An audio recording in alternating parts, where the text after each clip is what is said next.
നമ്മുടെ ഈ പ്രോഗ്രാമിന്റെ 156ാമത്തെ സെഷനിലേക്കാണ് നമ്മൾ ഇന്ന് കടന്നു വന്നിരിക്കുന്നത്. ഈ പ്രോഗ്രാമിലേക്ക് എല്ലാ പ്രിയപ്പെട്ടവരെയും സ്വാഗതം ചെയ്യുന്നു. പ്രത്യേകിച്ച് ഇന്ന് ക്ലാസ് എടുക്കുന്നത് നമ്മുടെ സുനിൽ സാറിനാണ്. സാറിന് പ്രത്യേകിച്ച് ഈ പ്രോഗ്രാമിലേക്ക് സ്വാഗതം ചെയ്യുന്നു. വളരെ പ്രാധാന്യമുള്ള, അതേസമയത്ത് വളരെ വ്യത്യസ്തമായിട്ടുള്ള ഒരു വിഷയമാണ് നമ്മളിന്ന് പഠിക്കുന്നതിനും ചെയ്യുന്നതിനുമായിട്ടാണ് നമ്മളിന്ന് ചേർന്നിരിക്കുന്നത്. മൈഗ്രേഷൻ ആൻഡ് മിഷൻ, അതാണ് ഇന്നത്തെ നമ്മുടെ വിഷയം. നമ്മൾ ഇതിനു മുമ്പ് ആ വിഷയത്തെ കുറിച്ച് നമ്മൾ മനസ്സിലാക്കിയിട്ടുണ്ടാകുമല്ലോ. ഞാൻ അതിനെക്കുറിച്ച് ചിന്തിച്ച ഒരു കാര്യം, ഈ കുടിയേറ്റത്തെ സംബന്ധിച്ച്, മൈഗ്രേഷനെ സംബന്ധിച്ച് പഠിക്കുന്ന ഏതൊരാൾക്കും ബൈബിളിനെ സ്പർശിക്കാതെ കടന്നു പോകാനായിട്ട് ഒരിക്കലും സാധിക്കില്ല. കാരണം ലോക ചരിത്രത്തിലെ, മനുഷ്യന്റെ ചരിത്രത്തിലെ ഏറ്റവും വലിയ ഒരു കുടിയേറ്റം നടന്നതിനെ കുറിച്ച്, അല്ലെങ്കിൽ ആ ഒരു കുടിയേറ്റത്തെ കുറിച്ച് ബൈബിളിന്റെ താളുകളിൽ വളരെ വ്യക്തമായിട്ട് രേഖപ്പെടുത്തിയിട്ടുണ്ട് എന്നുള്ളതാണ്. നമുക്കറിയാം, ഇസ്രായേൽ ജനത്തിന്റെ ആ ഒരു കുടിയേറ്റത്തെ സംബന്ധിച്ചാണ് നമ്മൾ ദൈവവചനത്തിൽ വായിക്കുന്നത്. പുറപ്പാട് പുസ്തകത്തിന്റെ അധ്യായങ്ങളിൽ അവര് യാത്ര ആരംഭിച്ചതും അതിനുശേഷം ആ വാഗ്ദത്ത നാടിന്റെ വാഗ്ദത്ത നാടിനോട് അടുത്ത് എത്തിച്ചേരുന്ന വരെയുള്ള ആ ഒരു ചരിത്രം നമുക്കവിടെ വായിക്കാനായിട്ട് സാധിക്കും. ദൈവവചനത്തിൽ നമ്മൾ വായിക്കുന്നത് ഏകദേശം 6 ലക്ഷം പുരുഷന്മാരെ അന്ന് ആ ഒരു യാത്രയിൽ ഉണ്ടായിരുന്നു എന്നാണ്, അത് ആരംഭിച്ചപ്പോൾ ഉണ്ടായിരുന്നു എന്നാണ് നമ്മൾ അതിനെക്കുറിച്ച് മനസ്സിലാക്കുന്നത്. ഞാൻ അതിനെക്കുറിച്ച് വായിച്ചത് എങ്ങനെയാണ്, 6 ലക്ഷം പുരുഷന്മാർ എന്ന് പറയുമ്പോൾ അതൊരു പൂർണ്ണമായൊരു സംഖ്യയല്ല. കാരണം 6 ലക്ഷം യുദ്ധസന്നദ്ധരായ ആളുകൾ എന്നതിനെ കുറിച്ച് ഞാൻ എവിടെ വായിച്ചതായിട്ട് ഓർക്കുന്നുണ്ട്.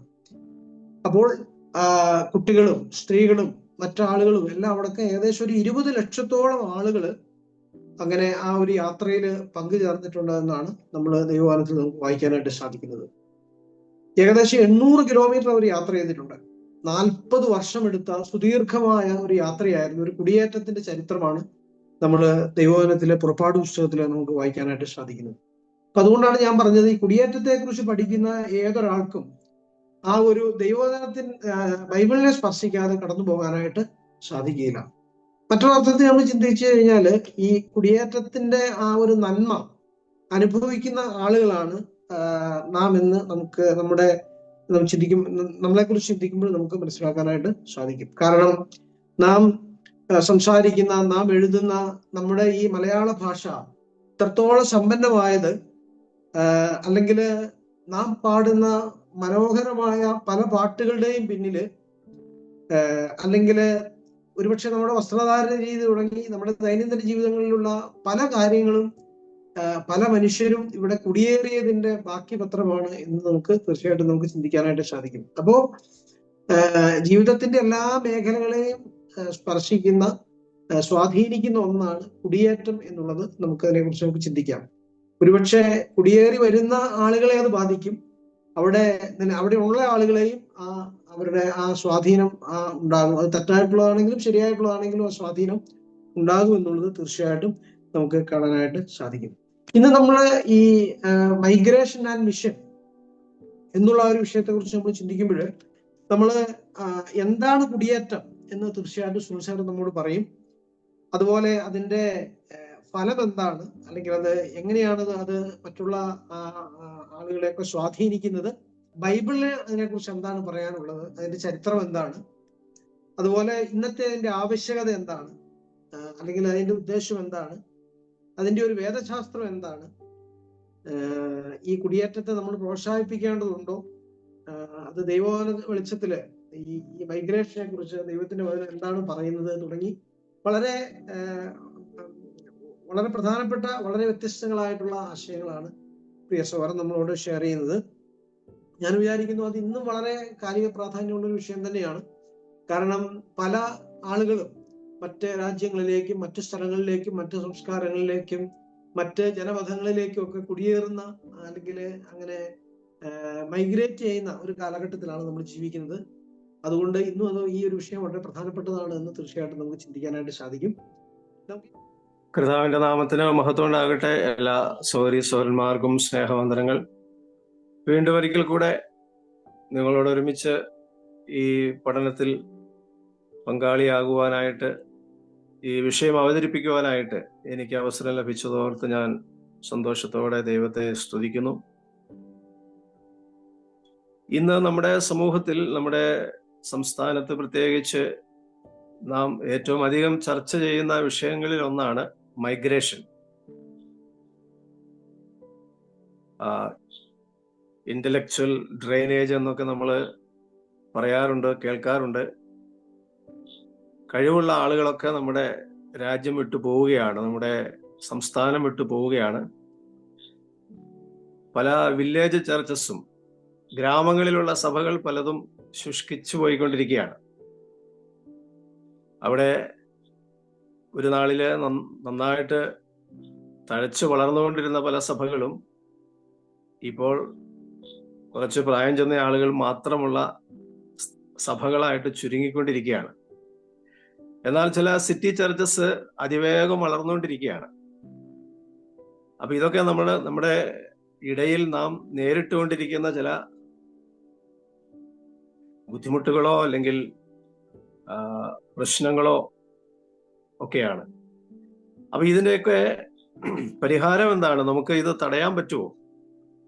ഈ കുടിയേറ്റം എന്ന് പറയുന്നത് അല്ലെങ്കിൽ മൈഗ്രേഷൻ എന്ന് പറയുന്നത് നമുക്ക് തടഞ്ഞിട്ട് കാര്യമുണ്ടോ? തടയാൻ പറ്റുമോ? അതോ മൈഗ്രേഷനെ നമ്മൾ പ്രോത്സാഹിപ്പിക്കണോ, നിരുത്സാഹപ്പെടുത്തണോ? അതോ മൈഗ്രേഷനെ നമ്മൾ വേറൊരു കണ്ണുകൊണ്ട് കാണണോ? മൈഗ്രേഷനെ ഇന്ന് നമ്മൾ കാണുന്ന നിലയിലാണോ കാണേണ്ടത്? അതോ വചനാധിഷ്ഠിതമായിരിക്കുന്ന ഒരു വീക്ഷണം മൈഗ്രേഷനെ കുറിച്ച് നമുക്ക് രൂപപ്പെടുത്തുവാൻ കഴിയുമോ? അപ്പൊ ഈ വിഷയങ്ങളെ കുറിച്ച് നമുക്ക് ഇന്ന് ചർച്ച ചെയ്യാം. എന്താണ് മൈഗ്രേഷൻ? മൈഗ്രേഷന്റെ ആവശ്യകത എന്താണ്? മൈഗ്രേഷന്റെ വേദശാസ്ത്രം എന്താണ്? അല്ലെങ്കിൽ ബൈബിൾ മൈഗ്രേഷനെ കുറിച്ച് എന്ത് പറയുന്നു? അതുപോലെ മൈഗ്രേഷന്റെ കാരണം എന്താണ്? മൈഗ്രേഷൻ എങ്ങനെ നമുക്ക് മിഷൻസിന് പ്രയോജനപ്പെടുത്താനായിട്ട് സാധിക്കും? തുടങ്ങിയ വിഷയങ്ങളെ കുറിച്ച് നമുക്ക് വേഗത്തിലൊന്ന് ചർച്ച ചെയ്യുകയും നമുക്ക് കേൾക്കുകയും അവതരിപ്പിക്കുകയും അതിനുശേഷം നമുക്ക് ഈ വിഷയത്തെ കുറിച്ച് വളരെ കാലിക പ്രസക്തമായിരിക്കുന്ന ഒരു വിഷയമായതുകൊണ്ട് വളരെ അർത്ഥവത്തായിരിക്കുന്ന ഒരു ചർച്ച നമുക്ക് തീർച്ചയായിട്ടും ഉണ്ടാകും. അതിലൂടെ നമുക്ക് ഏതെങ്കിലുമൊക്കെ ഒരു കൺക്ലൂഷനിൽ എത്തിച്ചേരാനായിട്ട് സാധിക്കട്ടെ എന്ന് പ്രത്യാശിക്കുന്നു.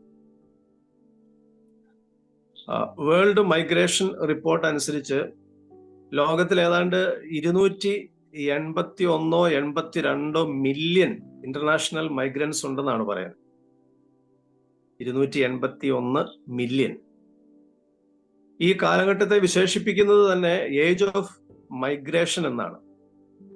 മൈഗ്രേഷന് എല്ലാ കാലത്തും മൈഗ്രേഷൻ ഉണ്ടെങ്കിലും ഈ ഒരു പ്രത്യേക കാലം 1980 ശേഷം അല്ലെങ്കിൽ ഒരു 2000 ശേഷമുള്ള കാലത്തെ കുറിച്ച് പ്രത്യേകിച്ച് പറയുന്നത് ഏജ് ഓഫ് മൈഗ്രേഷൻ എന്നാണ്.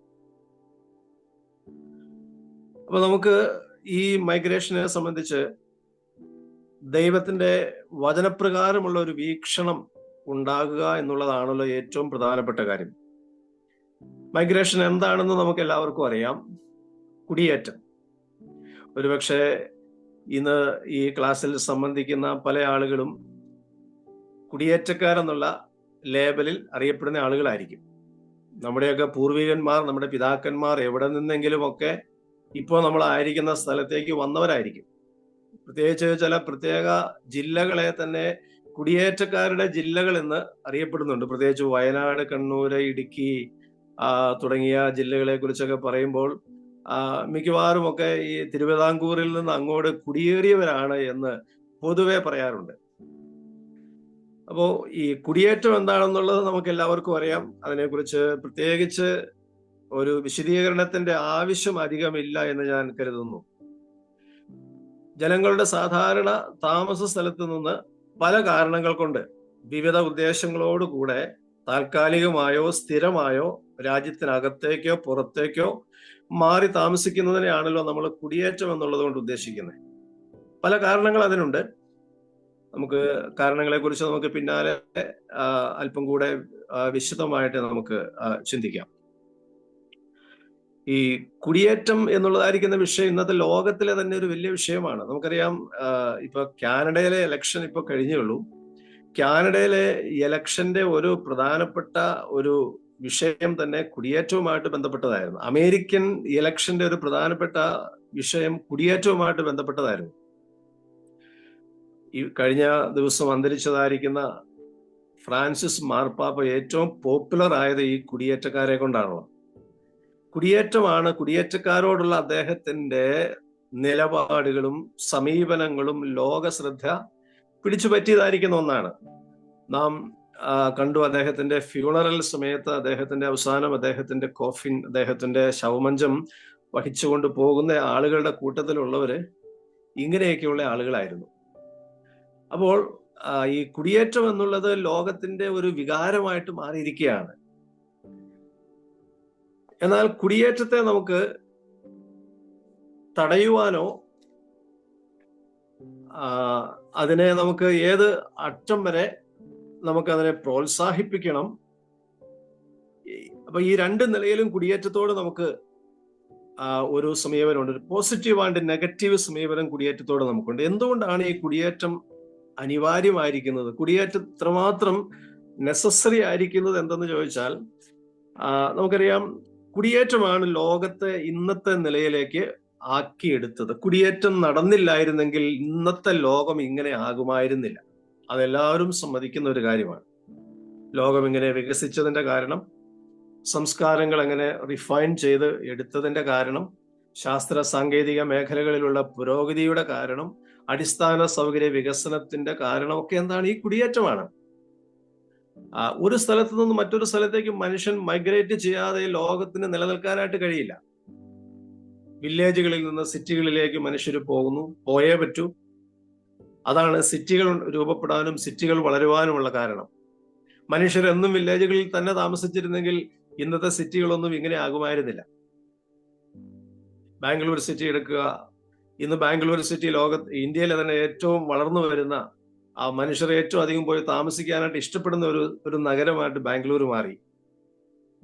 എന്നാൽ മനുഷ്യരാരും ഗ്രാമങ്ങൾ വിട്ടുപോകാതെ അവരവരുടെ ഗ്രാമങ്ങളിൽ തന്നെ ആ പരിമിതമായിരിക്കുന്ന സൗകര്യങ്ങൾ കൊണ്ട്, ജോലി കിട്ടിയില്ലെങ്കിലും വേണ്ടില്ല, ഞങ്ങൾ ഇങ്ങനെ ജീവിച്ചു കൊള്ളാം എന്ന് ചിന്തിച്ചിരുന്നെങ്കിൽ ഇന്നത്തെ ബാംഗ്ലൂർ ഒരിക്കലും ആകുമായിരുന്നില്ല. എല്ലാ സിറ്റികളും അങ്ങനെ തന്നെയാണ്.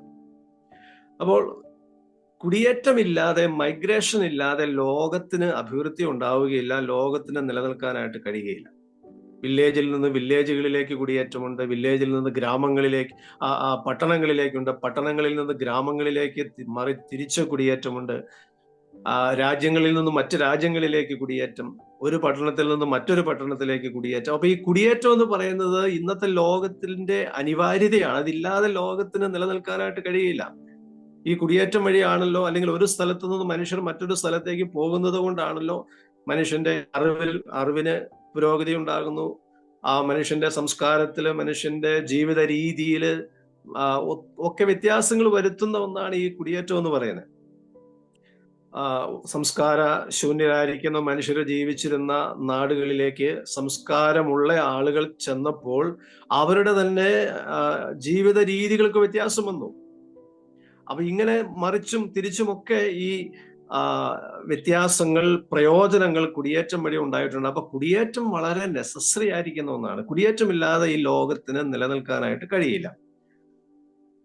അങ്ങനെയെങ്കിൽ ബൈബിൾ ഈ കുടിയേറ്റത്തെ കുറിച്ച് എന്താണ് പറയുന്നത്? നമുക്ക് ഏറ്റവും പ്രധാനമായിട്ടും ചിന്തിക്കേണ്ടതായിരിക്കുന്ന ഇന്നത്തെ ഒരു ചിന്ത, ബൈബിൾ കുടിയേറ്റത്തെ കുറിച്ച് എന്ത് പറയുന്നു, അല്ലെങ്കിൽ കുടിയേറ്റത്തിന്റെ തിയോളജി എന്താണ്, വേദശാസ്ത്രം എന്താണ് എന്നുള്ളതാണ് നമ്മൾ അല്പം കൂടെ വിശദമായിട്ട് ചിന്തിക്കാനായിട്ട് പോകുന്നത്. അതിനെക്കുറിച്ച് പറഞ്ഞാൽ, അവർ God is a migration minded God എന്നാണ് ദൈവത്തെ കുറിച്ച് പറയുന്നത്.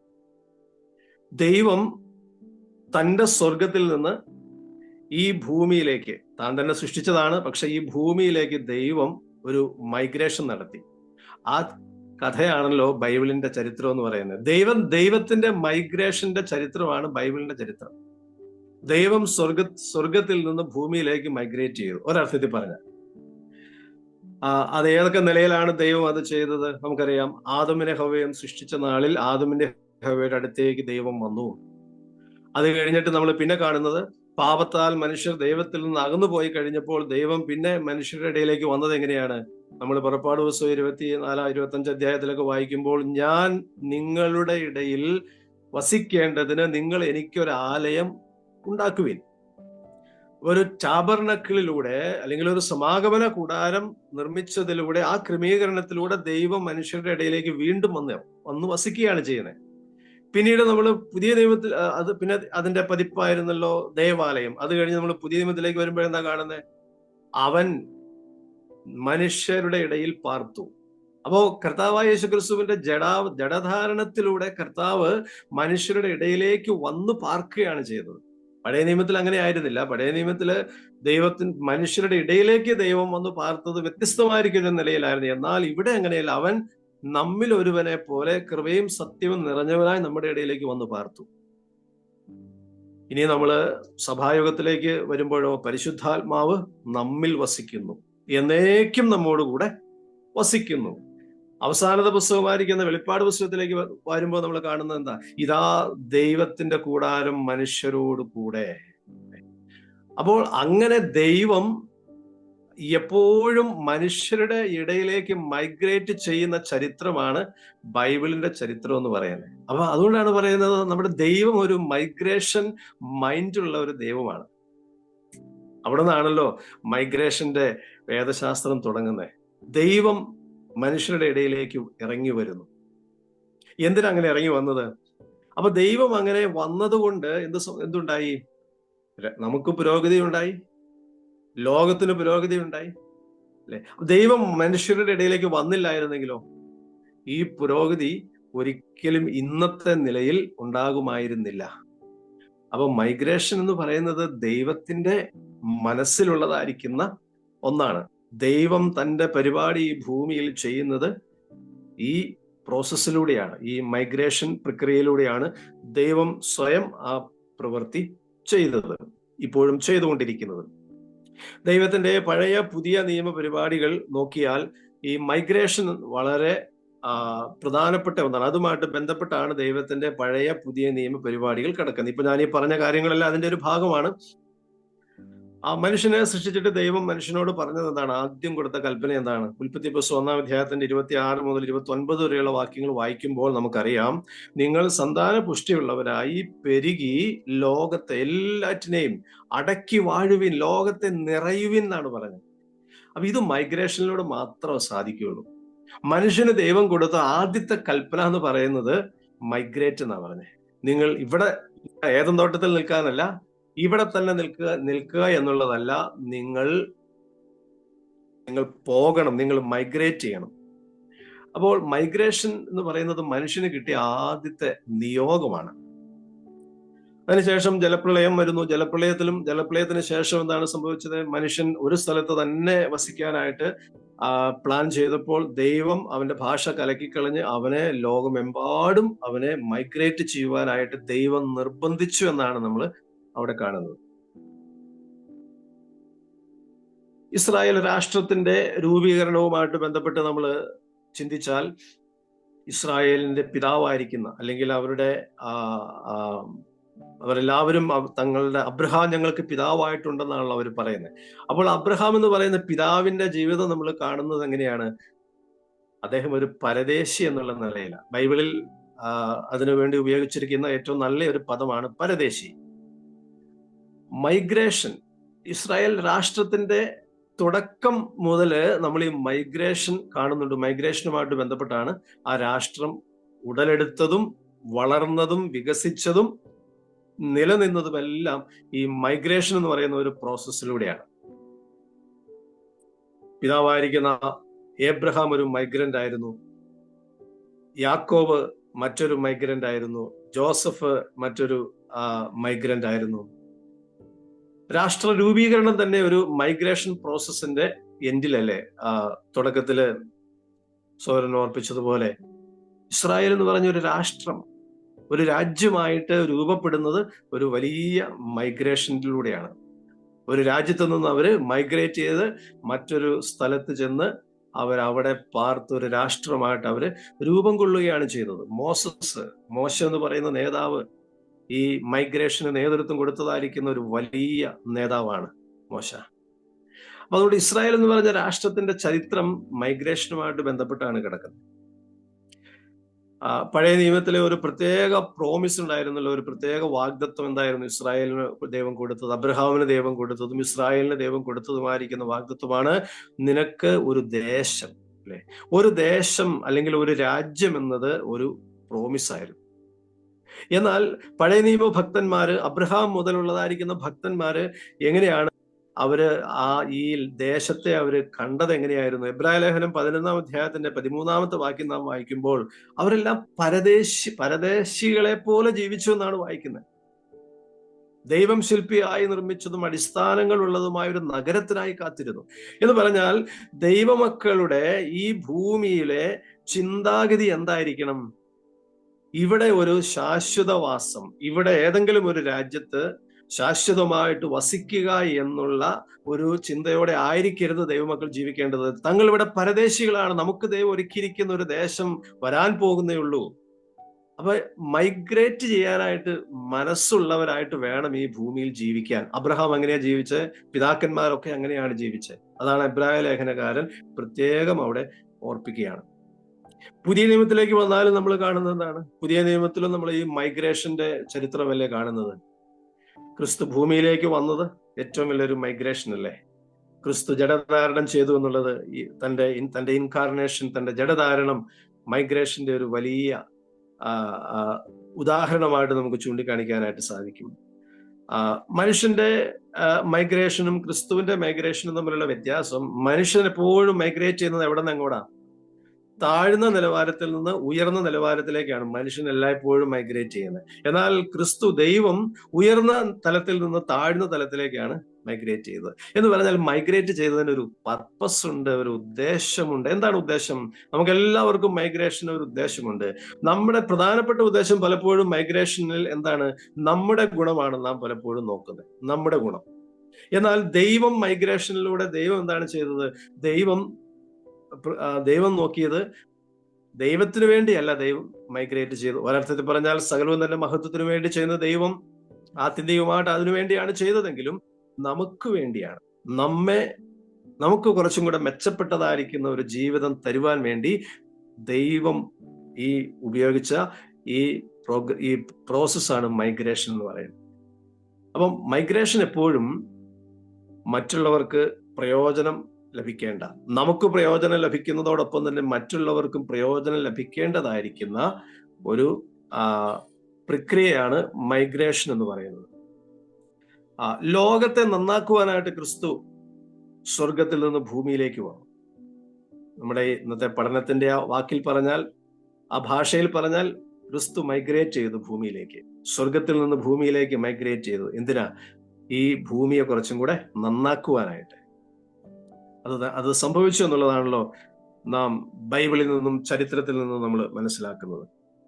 ക്രിസ്തുവിന്റെ അനുയായികളും അതുകൊണ്ട് എന്ത് ചെയ്യണം? മൈഗ്രേഷൻ മനസ്സുള്ളവരായിട്ട് തന്നെ ജീവിക്കേണ്ടവരാണ്.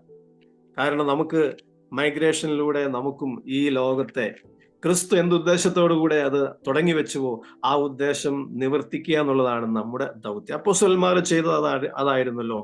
അവര് ആ ഒരു ദൗത്യത്തിന് വേണ്ടിയാണ് അവര് ഭൂമിയിൽ ജീവിച്ചത്. അപ്പോസ്തലനായിരിക്കുന്ന പത്രോസ് തന്റെ ലേഖനത്തിൽ 1 പത്രോസ് 2-ാം അധ്യായത്തിന്റെ 11-ാമത്തെ വാക്യത്തിൽ പറയുന്നത് പ്രവാസികള്, പരദേശികൾ, ഈ പദങ്ങളാണ് പത്രോസ് വിശ്വാസികൾക്ക് വേണ്ടി ഉപയോഗിച്ചിരിക്കുന്നത്. അപ്പൊ മൈഗ്രേഷന്റെ പിന്നില് ഒരു വേദശാസ്ത്രമുണ്ട്. നമ്മുടെ ദൈവത്തിൽ നിന്നാണ് നമ്മൾ ഈ മൈഗ്രേഷൻ കാണുന്നതും തുടങ്ങുന്നതും അവിടെ നിന്നാണ്. ദൈവത്തിന്റെ പരിപാടിയുടെ പൂർത്തീകരണം മൈഗ്രേഷനിലൂടെയാണ് ദൈവം ഈ ലോകത്തിൽ ചെയ്യുന്നത്. അതില്ലാതെ ഈ ലോകത്തിൽ അത് നടക്കുകയില്ല. മൈഗ്രേഷന്റെ കാരണങ്ങൾ എന്തൊക്കെയാണ്? എന്തുകൊണ്ടാണ് ഇന്ന് മനുഷ്യർ മൈഗ്രേറ്റ് ചെയ്യുന്നത്? പല കാരണങ്ങൾ മൈഗ്രേറ്റ് ചെയ്യാനായിട്ട് നമുക്ക് എല്ലാവർക്കും അറിയാമെങ്കിലും ഞാനതൊന്ന് ഓടിച്ചൊന്ന് പറയുകയാണ്. മെച്ചപ്പെട്ടതായിരിക്കുന്ന തൊഴിലവസരങ്ങളാണ് നമ്മളെ മൈഗ്രേറ്റ് ചെയ്യാനായിട്ട് പ്രേരിപ്പിക്കുന്ന ഒരു ഘടകം. ഇന്നിപ്പോ നമ്മുടെ ഇടയിലൊക്കെ മൈഗ്രേഷൻ നടക്കുന്ന എന്തുകൊണ്ടാണ്? മെച്ചപ്പെട്ട തൊഴിലവസരങ്ങളാണ്. ഇന്നിപ്പോ മറ്റ് രാജ്യങ്ങളിലേക്കും മറ്റ് നഗരങ്ങളിലേക്കും ഒക്കെ കുടിയേറുന്ന നമ്മുടെ യുവ തലമുറ പറയുന്നത് എന്താണ്? ഇവിടെ നിന്നാൽ ഒരു രക്ഷയുമില്ല, ഇവിടെ നിന്നാൽ ജോലിയില്ല, ഇവിടെ നിന്നാൽ ഉദ്ദേശിക്കുന്ന പോലെയുള്ള ഒരു ജോലി ഇവിടെ കിട്ടുകയില്ല. ഒരു വശം ഉണ്ട് അതിന്, ശരിയാണ്. മറുവശമുണ്ട്. മറുവശത്ത് ജോലി ഇവിടെ കിട്ടും, തൊഴിലവസരങ്ങൾ ഇവിടെയും സർക്കാർ സൃഷ്ടിക്കാനായിട്ട് ശ്രമിക്കുന്നുണ്ട്. എന്നാൽ നമുക്കറിയാം എല്ലാവർക്കും തൊഴിലവസരങ്ങൾ ലഭിക്കുക എന്നുള്ളത് വളരെ ദുഷ്കരമാണ് നമ്മുടെ ഇന്നത്തെ സമൂഹത്തില്. അപ്പൊ അതുകൊണ്ട് ബെറ്റർ എംപ്ലോയ്മെന്റ് എന്നുള്ളത് മൈഗ്രേഷനിലേക്ക് നമ്മെ ചിന്തിപ്പിക്കുന്ന ഒരു ഘടകമാണ്. മറ്റൊന്നാണ് പട്ടിണിയും ജീവിത നിലവാരം ഉയർത്താനുമുള്ളതായിരിക്കുന്ന ഒരു ഒരു ആവശ്യകതയാണത്. പലപ്പോഴും പട്ടിണി നിമിത്തമാണല്ലോ ആളുകൾ മൈഗ്രേറ്റ് ചെയ്യുന്നത്. ബൈബിളിൽ തന്നെ നമ്മൾ കാണുന്നുണ്ടല്ലോ, അബ്രഹാം തന്നെ ഒരു കനാനിൽ നിന്നും ഇസ്രായേലിലേക്ക് പോയത്, മൈഗ്രേറ്റ് ചെയ്തത് അവിടെ ക്ഷാമം വന്നപ്പോഴാണ്. എലീമേലേക്കും കുടുംബവും ബേത്ലഹേമിൽ നിന്ന് മോവാബിലേക്ക് മൈഗ്രേറ്റ് ചെയ്തത് അവിടെ ക്ഷാമം വന്നപ്പോഴാണ്. അപ്പൊ ഈ ക്ഷാമം, പട്ടിണി തുടങ്ങിയതായിരിക്കുന്ന കാരണങ്ങൾ ലോകത്തിൽ എല്ലാ കാലത്തും മൈഗ്രേഷനിലേക്ക് ആളുകളെ നയിച്ച ഒരു ഘടകമാണ്. ജീവിത നിലവാരം കുറച്ചും കൂടെ ഉയർത്തുക എന്നുള്ളത് മൈഗ്രേറ്റ് ചെയ്യുന്ന ആളുകളുടെ ഒരു താല്പര്യമാണ്. നമുക്കറിയാമല്ലോ, ഉത്തരേന്ത്യയിൽ നിന്ന് ഇപ്പൊ കേരളത്തിലേക്ക് എന്തോരം ആളുകളാണ് മൈഗ്രേറ്റ് ചെയ്യുന്നത്. ഒരുപക്ഷെ കേരളത്തിൽ നിന്ന് മറ്റു സ്ഥലങ്ങളിലേക്ക് മൈഗ്രേറ്റ് ചെയ്യുന്നതിനേക്കാളും മസീവായിട്ട് ഉത്തരേന്ത്യയിൽ നിന്ന് കേരളത്തിലേക്ക് ആളുകൾ ഇന്ന് മൈഗ്രേറ്റ് ചെയ്യുകയാണ്. കാരണം അവിടുത്തെ ജീവിത നിലവാരം അവർക്ക് വളരെ ബുദ്ധിമുട്ടാണ്. ജോലിയില്ല, അവർക്ക് കൂലിയില്ല, ജോലിയുമില്ല, കൂലിയുമില്ല. അതുകൊണ്ട് ഇവിടെ വന്നു കഴിഞ്ഞപ്പോൾ അവർക്ക് മനസ്സിലായി, ഇവിടെ ആവശ്യത്തിന് ജോലിയുണ്ട്, ഇവിടെ ആവശ്യത്തിന് കൂലിയുമുണ്ട്. അതുകൊണ്ട് അവിടുന്ന് ആളുകൾ ഇങ്ങോട്ട് മൈഗ്രേറ്റ് ചെയ്യാം.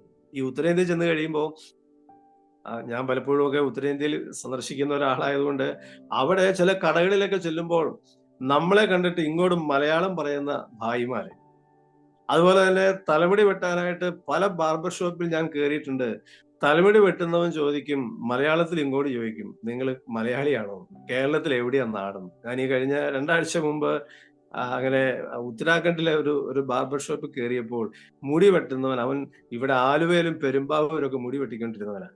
അപ്പൊ ഈ മൈഗ്രേഷൻ ഉത്തരേന്ത്യയിൽ നിന്ന് ഇങ്ങോട്ടുള്ള മൈഗ്രേഷൻ എന്ന് പറയുന്നത് വളരെയധികം നടന്നുകൊണ്ടിരിക്കുക. അതുകൊണ്ടാണല്ലോ നമ്മൾ പറയുന്നത്, ഇപ്പൊ ഭായിമാർ ഇല്ലാതെ നമുക്ക് കേരളത്തിന് നിലനിൽക്കാനായിട്ട് കഴിയാത്തൊരവസ്ഥയായി.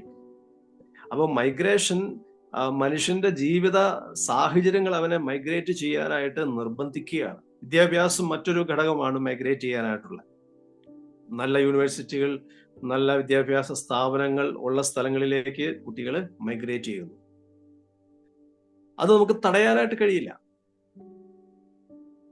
അതുപോലെ സെക്യൂരിറ്റി, സേഫ്റ്റി റീസൺസ് മറ്റൊരു കാരണമാണ്. സുരക്ഷിതത്വം.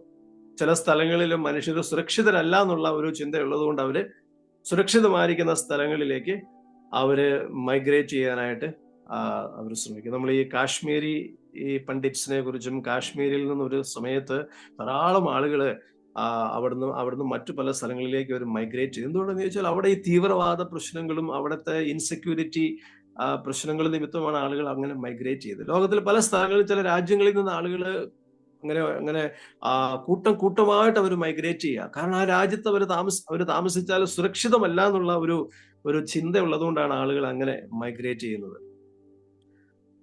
അതുപോലെ മെച്ചപ്പെട്ട ആരോഗ്യ പരിപാലനം, അത് ആളുകൾ മൈഗ്രേറ്റ് ചെയ്യാനായിട്ട് ആളുകളെ പ്രേരിപ്പിക്കുന്ന മറ്റൊരു ഘടകമാണ്. പൊളിറ്റിക്കൽ ഇൻസ്റ്റെബിലിറ്റി ഉള്ള സ്ഥലങ്ങളിൽ നിന്ന് ആളുകൾ മൈഗ്രേറ്റ് ചെയ്യാനായിട്ട് ശ്രമിക്കും. കാലാവസ്ഥ പ്രശ്നങ്ങൾ ആളുകളെ മൈഗ്രേറ്റ് ചെയ്യാനായിട്ട് നിർബന്ധിക്കും. വളരെ മഞ്ഞ് വീഴ്ച ഉള്ളതായിരിക്കുന്ന സ്ഥലങ്ങളിൽ ചിലപ്പോൾ ആളുകൾക്ക് ആരോഗ്യ പ്രശ്നങ്ങൾ ഉള്ളതുകൊണ്ട് അവരവിടുന്ന് മൈഗ്രേറ്റ് ചെയ്യും. അതുപോലെ വളരെ ചൂടുള്ളതായിരിക്കുന്ന സ്ഥലങ്ങളിൽ താമസിക്കാൻ ബുദ്ധിമുട്ടുള്ളതുകൊണ്ട് ആളുകൾ കുറച്ചും കൂടെ മോഡറേറ്റ് ക്ലൈമറ്റ് ഉള്ള സ്ഥലങ്ങളിലേക്ക് മൈഗ്രേറ്റ് ചെയ്യും. അപ്പോൾ മൈഗ്രേഷന് പല കാരണങ്ങളുണ്ട്. അപ്പൊ ഇത് നമുക്ക് തടയാനായിട്ട് പറ്റുന്ന ഒന്നല്ല. ഇത് ലോകത്തിൽ എല്ലാ കാലത്തും നടന്നുകൊണ്ടിരിക്കുകയാണ്. സാധിക്കുമെങ്കിൽ നമ്മളെല്ലാവരും, നമുക്കും ഇതുപോലെയുള്ളതായിരിക്കുന്ന സാഹചര്യങ്ങൾ വന്നാൽ നമ്മളും ഇത് തന്നെ ചെയ്യും. അപ്പൊ അതുകൊണ്ട് മൈഗ്രേഷനെ നമുക്ക് അങ്ങനെ അടച്ച് കുറ്റപ്പെടുത്തുവാനോ അല്ലെങ്കിൽ അത് തെറ്റാണെന്ന് പറയുവാനോ നമുക്ക് കഴിയില്ല. മൈഗ്രേഷന് പല കാരണങ്ങളുണ്ട്. നമ്മുടെ ഇന്നത്തെ ചിന്തയുടെ മറ്റൊരു പ്രധാനപ്പെട്ട ഭാഗം എന്ന് പറയുന്നത് മൈഗ്രേഷൻ ആൻഡ് മിഷൻ എന്നുള്ളതാണല്ലോ. മൈഗ്രേഷൻ എന്ന് പറയുന്നത് അനിവാര്യമാണെന്ന് നമ്മൾ കണ്ടു. അതിന് പല കാരണങ്ങളുണ്ട്.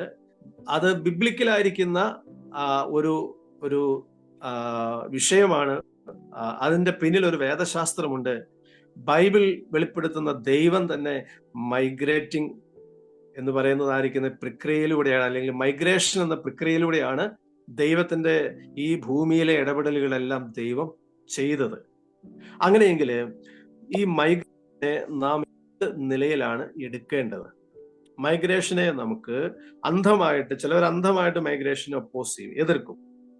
എല്ലാവരും മൈഗ്രേറ്റ് ചെയ്യുന്നു, മൈഗ്രേഷനിലൂടെ നമ്മുടെ നാട് തീരും, നമ്മുടെ അടുത്ത തലമുറ തീരും എന്ന് പറയുന്നതായിരിക്കുന്ന ആളുകളുണ്ട്. അതിനകത്ത് ചില വശങ്ങളുണ്ട്, ഞാനത് നിഷേധിക്കുന്നില്ല. പക്ഷെ മൈഗ്രേഷനെ നമുക്ക് തടയാൻ പറ്റുകയില്ല. അത് അനിവാര്യമാണ്. അത് ഈ ലോകത്തിന്റെ ആരംഭം മുതൽ ലോകത്തിന്റെ അവസാനം വരെ തുടർന്നുകൊണ്ടേയിരിക്കും. അങ്ങനെയെങ്കിൽ നമുക്ക് മൈഗ്രേഷനെ വേറൊരു കണ്ണുകൊണ്ട് നമ്മൾ കണ്ടേ പറ്റൂ. അത് ഏത് കണ്ണുകൊണ്ടാണ് മൈഗ്രേഷനെ നമ്മൾ കാണേണ്ടത്? അത് മിഷൻ കണ്ണുകൊണ്ട് മൈഗ്രേഷനെ കണ്ടെങ്കിൽ മാത്രമേ നമുക്ക് സമഗ്രമായി ബാലൻസ്ഡ് ആയിട്ട് മൈഗ്രേഷനെ നമുക്ക് സമീപിക്കുവാനും മൈഗ്രേഷനെ കുറിച്ച് നമുക്ക് ചിന്തിക്കുവാനും കഴിയുകയുള്ളൂ. ലോക ജനസംഖ്യയുടെ ഏതാണ്ട് 3.5% ആളുകളും മൈഗ്രൻസ് ആണെന്നാണ് പറയുന്നത്. ലോകത്തിൽ ഇപ്പോൾ 700 കോടി, അതിൽ കൂടുതൽ ആളുകളുണ്ട്. അതിൽ ഏതാണ്ട് 3-4% മൈഗ്രൻസ് ആണ് ലോകം മുഴുവൻ. അപ്പൊ എത്രയോ കോടി മനുഷ്യരാണ് ലോകത്തിൽ ഇന്ന് മൈഗ്രൻസ് ആയിട്ടുള്ളത്. അപ്പൊ ഇത് നമുക്ക്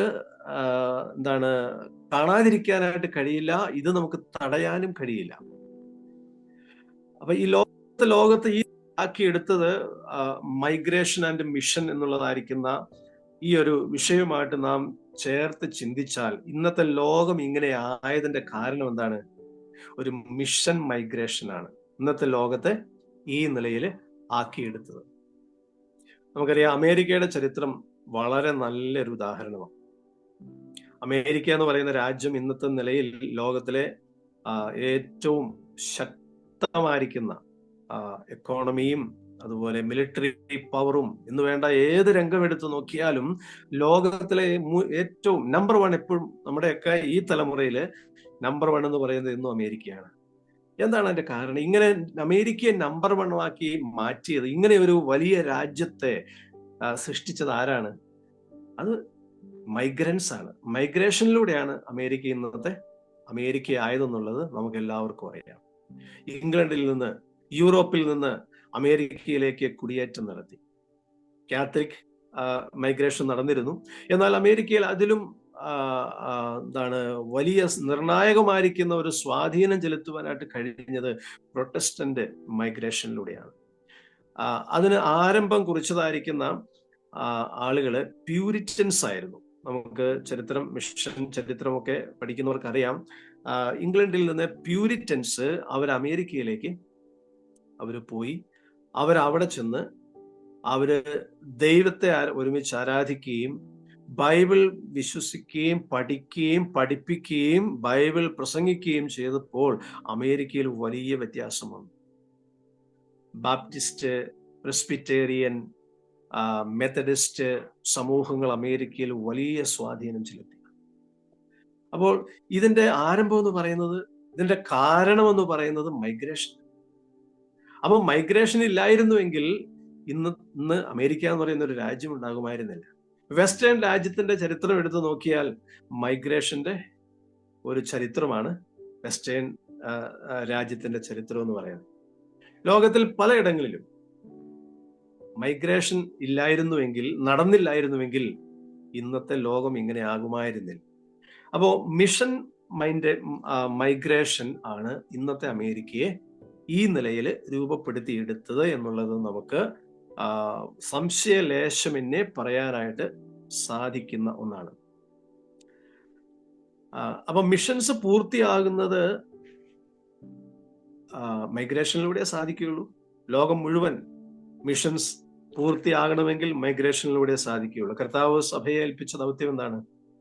മത്തായിയുടെ സുവിശേഷം 1-ാം അധ്യായത്തിന്റെ 28-ാം അധ്യായത്തിന്റെ 18 മുതൽ 20 വരെയുള്ള വാക്യങ്ങളിൽ നമ്മൾ എന്താ വായിക്കുന്നത്?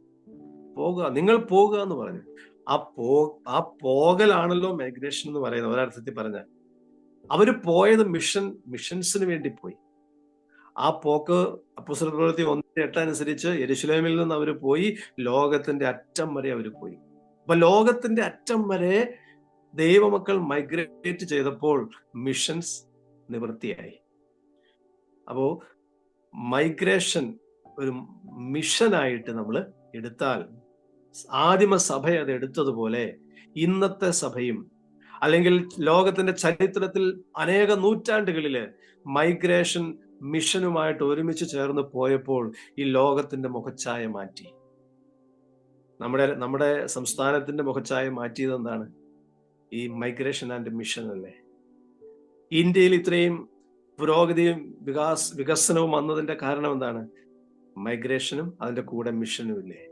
ലോകത്തിലെ ഏത് രാജ്യത്തെ നമ്മൾ എടുത്തു നോക്കിയാലും മൈഗ്രേഷൻ, മിഷൻ ഇത് ഒരുമിച്ച് പോകുന്നതായിരിക്കുന്ന കാര്യമാണ്. അപ്പൊ അതുകൊണ്ട് നമുക്ക് ഈ വിഷയത്തെക്കുറിച്ച് നമുക്ക് ഉണ്ടായിരിക്കേണ്ട ഒരു നിലപാട് എന്താണ്?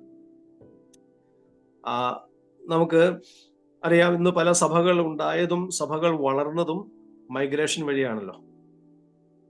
ചില സിറ്റി ചർച്ചസ് ഉണ്ടായതിന്റെ കാരണം എന്താണ്? മൈഗ്രേഷനും കൊണ്ടാണ്. ഇന്ത്യയിൽ തന്നെ ഉള്ളതായിരിക്കുന്ന പല സിറ്റികളിലും നമ്മുടേതായിരിക്കുന്ന സഭകൾ ഉണ്ടായതിന്റെ കാരണം എന്താ? മൈഗ്രേഷനാണ്. നമ്മുടെ ആളുകൾ ജോലിക്ക് വേണ്ടി, പഠനത്തിന് വേണ്ടി അങ്ങോട്ടൊക്കെ പോയി. അങ്ങനെയുള്ള നമ്മുടെ സഹോദരങ്ങൾ ഒരുമിച്ച് കൂടി അവിടെ സഭകൾ ഉണ്ടായി. അവിടെ നിന്നാണ് പിന്നെ അവിടെ സഭകൾ വീണ്ടും വളർന്നത്.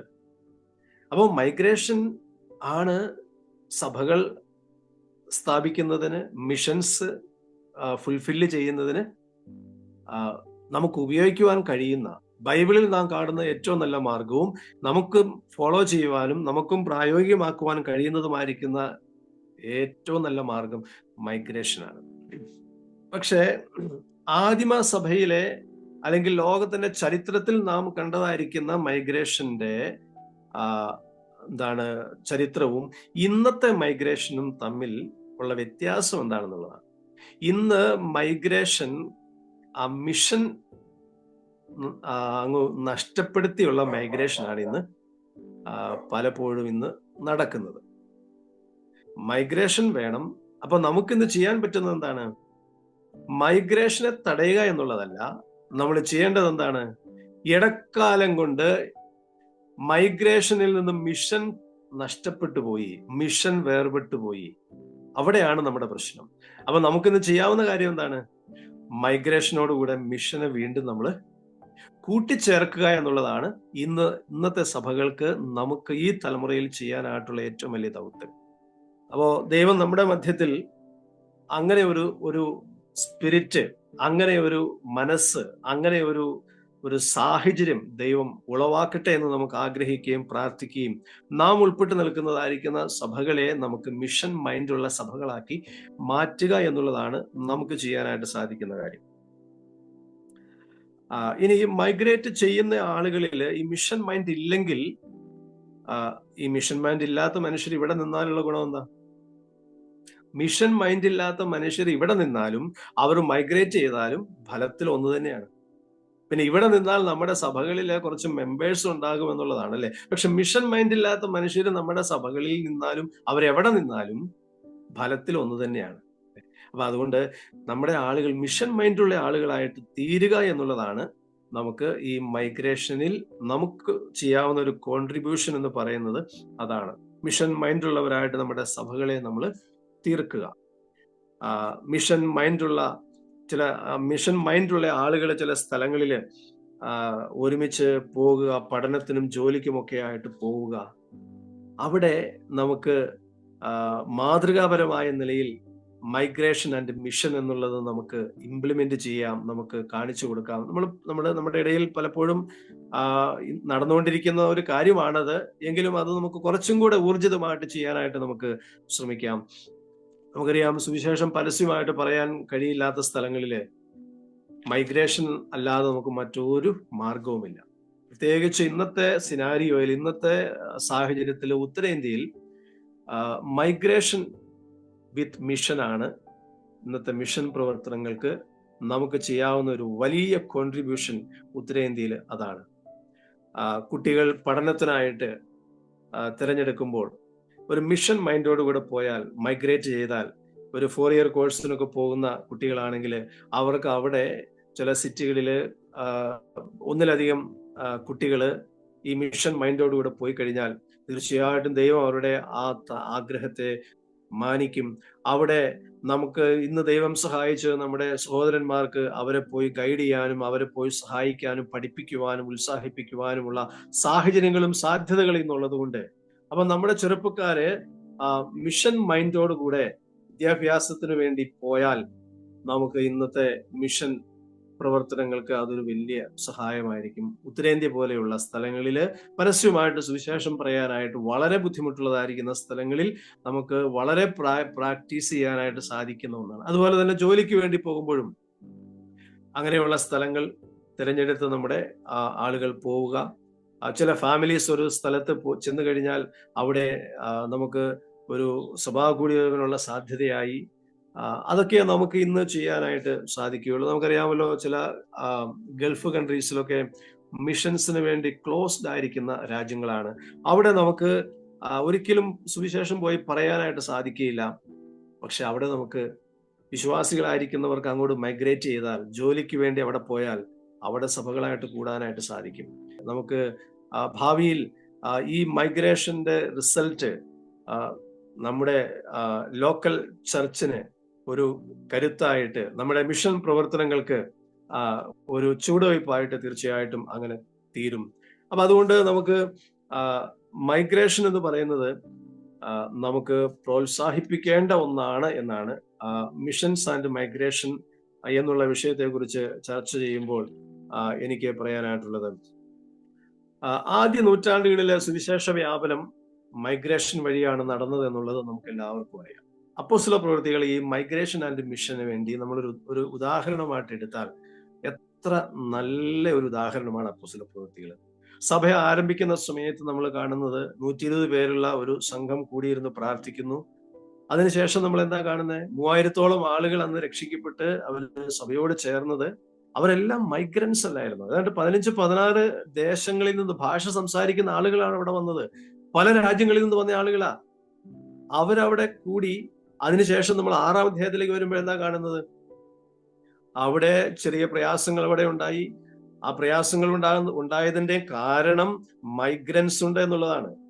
യവന ഭാഷ സംസാരിക്കുന്നവർ, എബ്രായ ഭാഷ സംസാരിക്കുന്നവരും ആ പ്രശ്നങ്ങൾ എല്ലായിടത്തും ഉണ്ടാകാം. പ്രശ്നത്തിനുള്ള പരിഹാരം അപ്പോസ്തലന്മാർ കണ്ടെത്തി അങ്ങനെ സ്തെഫാനോസ് തന്റെ ആദ്യത്തെ പ്രസംഗം നടക്കുമ്പോൾ ആ പ്രസംഗത്തിൽ നമ്മൾ കാണുന്ന മൈഗ്രേഷന്റെ ചരിത്രം കഥ പറഞ്ഞാണ് സ്തെഫാനോസ് തന്റെ ആ പ്രസംഗം അങ്ങോട്ട് മുമ്പോട്ട് കൊണ്ടുപോകുന്നത്.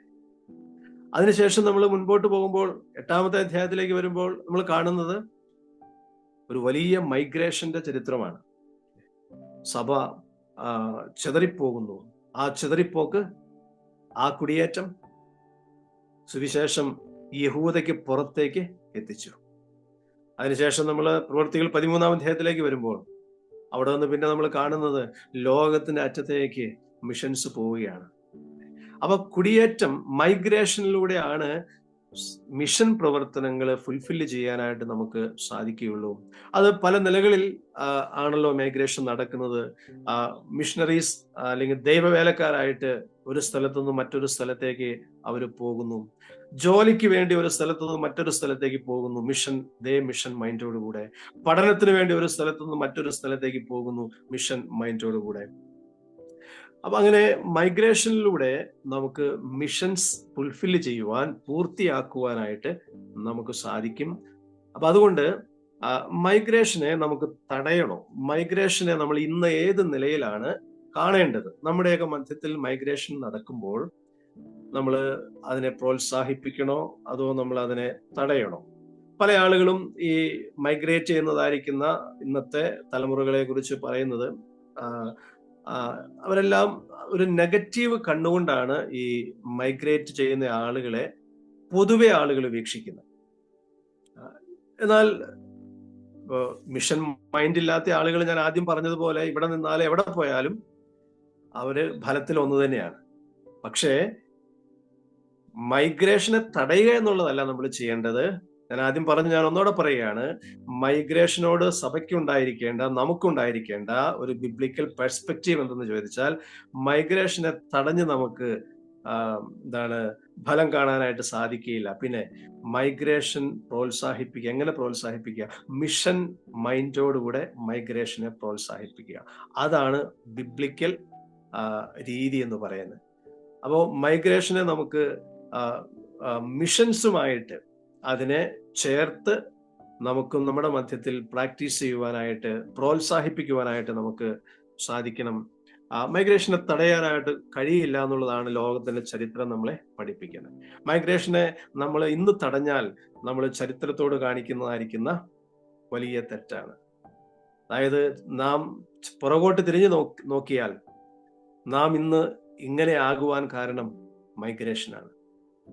നാം ഇന്ന് അനുഭവിക്കുന്ന പുരോഗതിയുടെയും അഭിവൃദ്ധിയുടെയും ധാരാളം അനുഗ്രഹങ്ങളുടെയും കാരണം എന്ന് പറയുന്നത് മൈഗ്രേഷനാണ്.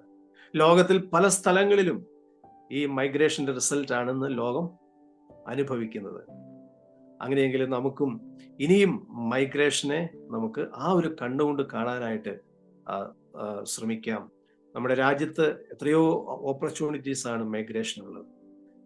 വിദേശ രാജ്യങ്ങളിൽ മൈഗ്രേഷനിലൂടെ നമുക്ക് അവസരങ്ങൾ ഉണ്ട്.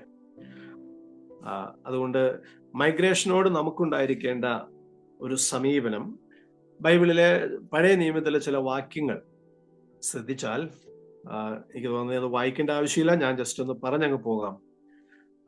പരദേശികളോട് അല്ലെങ്കിൽ മൈഗ്രൻസിനോട് ഉണ്ടായിരിക്കേണ്ട മനോഭാവം എന്താണ് എന്ന് പുറപ്പാട് പുസ്തകം, ലേവ്യ പുസ്തകം, ആവർത്തന പുസ്തകം തുടങ്ങിയ പുസ്തകങ്ങളിൽ നമ്മൾ കാണുന്നുണ്ട്. ധാരാളം വാക്യങ്ങളുണ്ട്.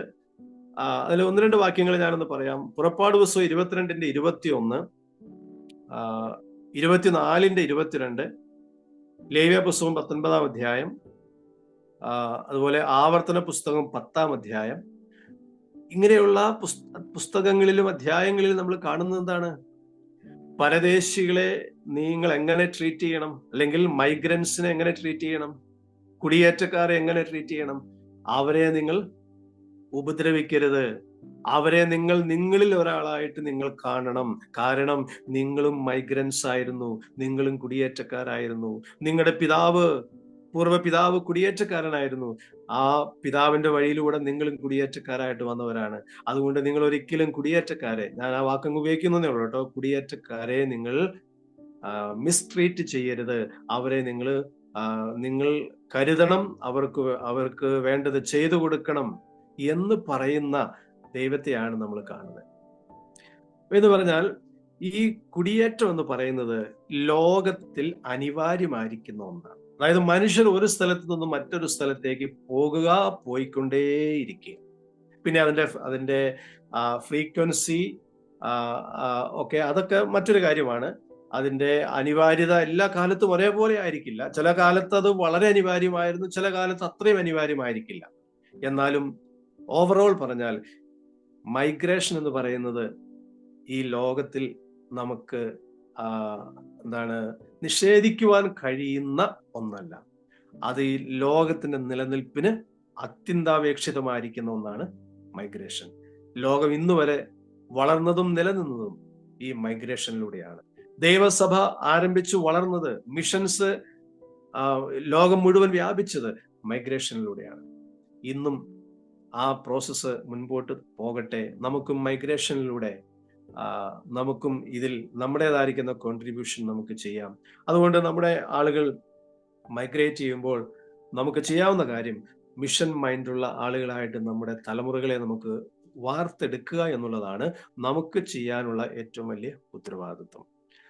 കണ്ണുമടച്ച് നമ്മൾ മൈഗ്രേഷനെ എതിർക്കുകയല്ല ചെയ്യേണ്ടത്. എതിർത്തിട്ട് കാര്യമില്ല.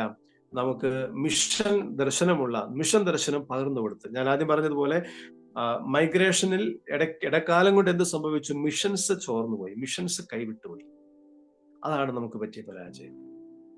ഏത് കാലത്തും മൈഗ്രേഷനിൽ നിന്ന് മിഷൻ പോയി കഴിഞ്ഞാൽ ആ മൈഗ്രേഷൻ ഭൗതികമായിരിക്കുന്ന കുറച്ച് നന്മകളൊക്കെ കൊണ്ടുവരും.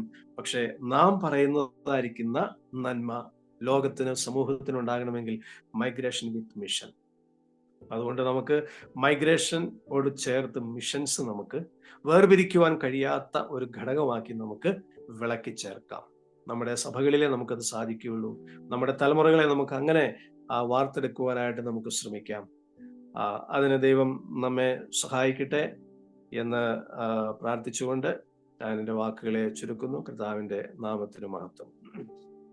സുഹൃത്തുക്കളോടുള്ള നന്ദി പ്രത്യേകിച്ച് അറിയിക്കുന്നു. വളരെ പ്രയോജനമുള്ള ചിന്തകളാണ് നമ്മൾ ശ്രദ്ധിച്ചത്. ഇതിന്റെ ആരംഭത്തിൽ നമ്മൾ മനസ്സിലാക്കിയ ഒരു കാര്യം, ദൈവവചനത്തിലുടനീളം ദൈവവചനത്തിന്റെ ചരിത്രം നമ്മൾ പഠിക്കുമ്പോൾ ദൈവം മനുഷ്യന്റെ ആ കുടിയേറ്റത്തെ അല്ലെങ്കിൽ ആ മൈഗ്രേഷനെ എല്ലാ അർത്ഥത്തിലും പ്രോത്സാഹിപ്പിക്കുകയും ആ നിലയിൽ അതിനോട് അനുഭാവം പുലർത്തുകയും ചെയ്തു എന്ന് നമ്മൾ ചിന്തിക്കുകയായിരുന്നു. പൂർവ്വപിതാക്കന്മാരായുള്ള അബ്രഹാം, ഇസ്ഹാക്ക്, യാക്കോബ് എല്ലാം അത്തരത്തില് പരദേശികളായിട്ട് ഈ ഭൂമിയിൽ ജീവിച്ച മനുഷ്യരായിരുന്നു.